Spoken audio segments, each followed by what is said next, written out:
Hello दोस्तों, स्वागत है आपका अपने इस यूट्यूब चैनल पे। और आज के अपने इस वीडियो में हम देखेंगे कि संवेगात्मक विकास क्या होता है, संवेगात्मक विकास कैसे होता है, किन किन अवस्थाओं में संवेगात्मक विकास किस प्रकार होता है और इस संवेगात्मक विकास असल में होता क्या है। तो वीडियो शुरू करने से पहले अगर आपने अभी तक हमारे चैनल को सब्सक्राइब नहीं किया है तो सब्सक्राइब कर दीजिएगा। उसके बगल में जो बेल आइकन है उसे भी दबा दीजिएगा और वीडियो अगर अच्छी लगे तो वीडियो को लाइक कर दीजिएगा और इसको अपने दोस्तों के साथ शेयर कीजिएगा ताकि उन लोग को भी मदद हो सके। तो चलिए शुरू करते हैं। देखिए, मानव जीवन में प्रेम, क्रोध, भय, घृणा, हर्ष आदि का अनुभव होता रहता है। इन्हें ही संवेग कहा जाता है। देखिए, संवेग मतलब क्या होता है? जितने भी हमारे इमोशंस होते हैं, इसका नाम ही है इमोशनल डेवलपमेंट। इमोशंस जितने होते हैं, प्रेम, क्रोध, भय, घृणा, हर्ष, उल्लास, जितने भी ये सब होते हैं, यही संवेग होते हैं हमारे।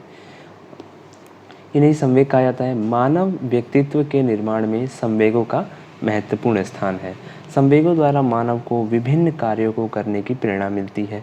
संवेगों के प्रभाव से व्यक्ति के में अतिरिक्त भक्ति का संचार होता है। देखिए, संवेग, अगर किसी इंसान के अंदर संवेग नहीं है तो उसका शरीर एक शरीर मात्र है जो बिना आत्मा के शरीर माना जा सकता है, जो किसी काम का नहीं है। संवेगों के बदौलत व्यक्ति ऐसे ऐसे कार्य कर डालता है जो सामान्य स्थिति में कर पाना संभव नहीं है। कई बार संवेग में आकर व्यक्ति ऐसे कार्य कर देता है जो कि किसी ने एक्सपेक्ट नहीं किया होता है कि ऐसा कुछ हो सकता है। जैसे भय की स्थिति में व्यक्ति कभी कभी ऊंचे नीचे गड्ढों तथा नालों को लांघ जाता है। क्रोध में कभी कभी व्यक्ति अपने से ताकतवर आदमी को पराजित कर देता है। संवेगों का संबंध व्यक्ति के जीवन के भावात्मक पक्ष से है। ठीक है। आकर्षक वस्तु को देखकर प्रसन्न होना, डरावनी वस्तु को देखकर डर जाना, इच्छा के प्रतिकूल कार्य होने पर क्रोधित होना, दूसरों को दुखी देखकर दया आना आदि संवेगों के उदाहरण हैं। ये जितनी भी चीज़ें हमारे साथ होती हैं ये सारे संवेग हैं। जैसे डरना, और कभी कभार हम देखते हैं कि हमारे अचानक में ऐसा कुछ होता है कि हम अपनी ताकत से ज़्यादा किसी चीज़ को उठा लेते हैं। ठीक है। तो ये सब संवेगों के कारण होता है। संवेगों का उदय होने पर व्यक्ति का शारीरिक और मानसिक दशा में परिवर्तन आ जाता है। शारीरिक और मानसिक दशा में परिवर्तन आ जाता है जब हम संवेग में होते हैं। तो संवेग वास्तव में मानसिक उपद्रव की अवस्था होती है। ठीक है।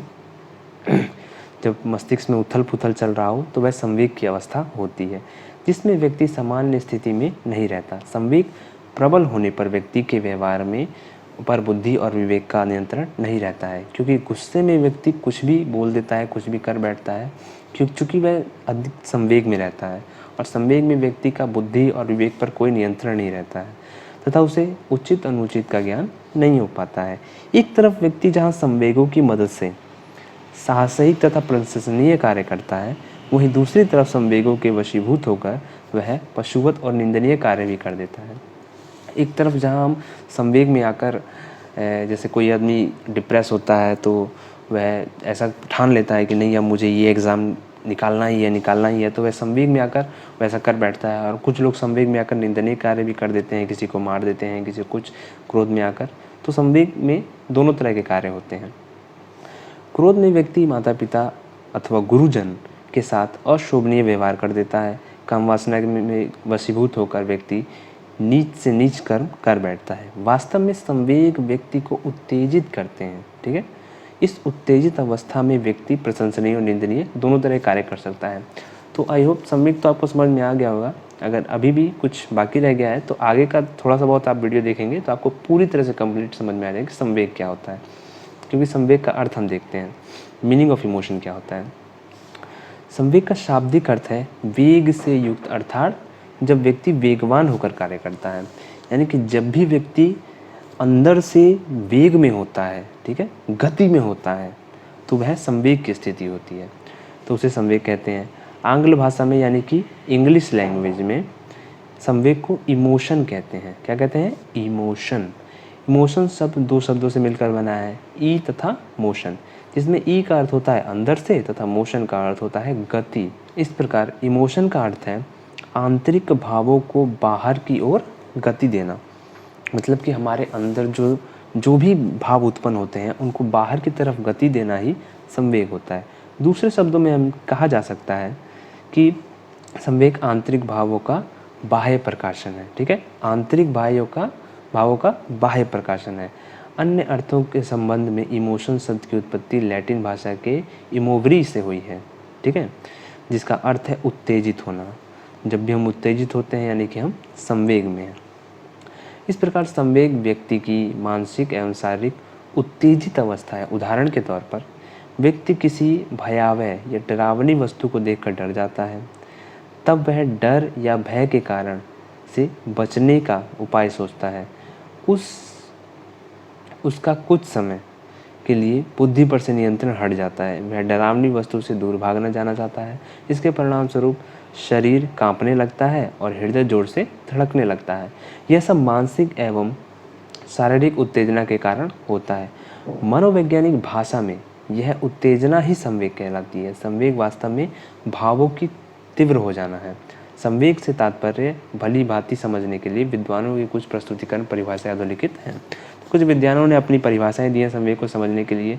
ये परिभाषाएं आपको, आप तो वैसे ही संवेग समझ सकते हैं, मगर ये परिभाषाएं आपको बहुत इंपॉर्टेंट होती हैं क्योंकि इनमें क्वेश्चन बन जाते हैं कि वुडवर्थ ने संवेग के बारे में क्या कहा, रॉस ने क्या कहा, तो ये सब आपके लिए पढ़ना बहुत ज़रूरी है, ठीक है। तो वुडवर्थ ने कहा था कि संवेग व्यक्ति की उत्तेजित दशा है। देखिए ये भी वही बात कह रहे हैं कि संवेग व्यक्ति की उत्तेजित दशा है। रॉस ने क्या कहा था? रॉस ने कहा था संवेग चेतना की अवस्था है जिसमें रागात्मक तत्व की प्रधानता होती है।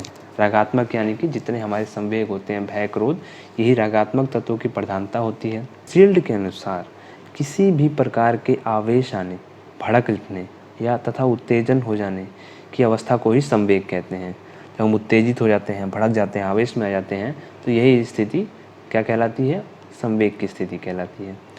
अब वैलेंटाइन के अनुसार जब रागात्मक परिवर्तन का वेग बढ़ जाता है तब संवेग उत्पन्न होता है।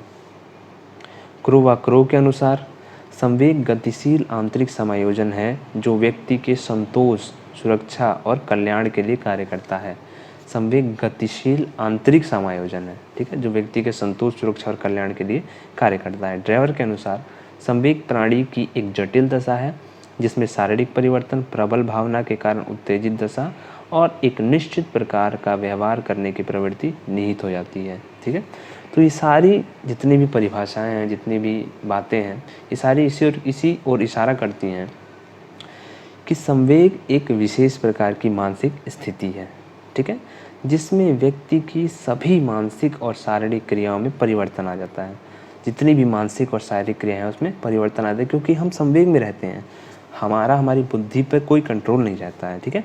संवेग की उत्पत्ति मनोवैज्ञानिक कारणों से होती है और इनमें किसी प्रबल भावना के कारण शारीरिक परिवर्तन तथा एक निश्चित प्रकार का व्यवहार करने की प्रवृत्ति निहित होती है, ठीक है। आई होप अब आपको समझ में आ गया होगा कि संवेग क्या होता है, ठीक है। संवेग का मतलब जब आप अंदर से वेग में हो, ठीक है, अधिक गुस्सा, क्रोध, भय, ये सब तरह के संवेग हैं, ठीक है। कई वैज्ञानिकों के अनुसार कि 14 तरह के होते हैं संवेग, 15 तरह के होते हैं, तो हम कह सकते हैं।